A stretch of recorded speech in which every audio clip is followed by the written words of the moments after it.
Today I'll be talking about Alzheimer's disease. It's a slow, progressive, age-related neurodegenerative disease of the brain which is characterized by deposits of protein.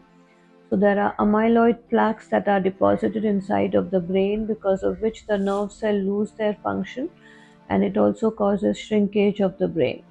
Now, what is the causative factors of Alzheimer's? It is basically found in families. It is genetically inherited, and secondly, because of the age-related problem.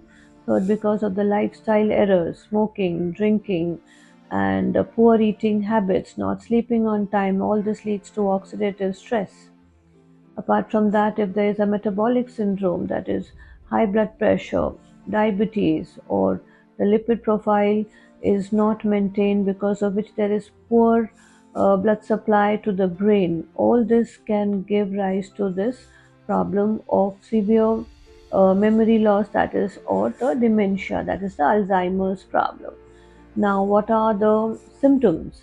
Symptoms are basically is not able to remember the past or the recent events, is not able to recognize his loved ones, and there is problem with decision making, there is confusion, loss of clarity, and his normal day-to-day activity is disrupted.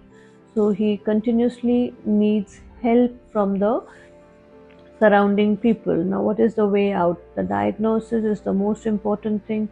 The early we diagnose, with help of medication, we can retard or slow down the progress of the disease. Secondly, activities such as puzzle solving or listening to music, the therapies can definitely help the patient remain active.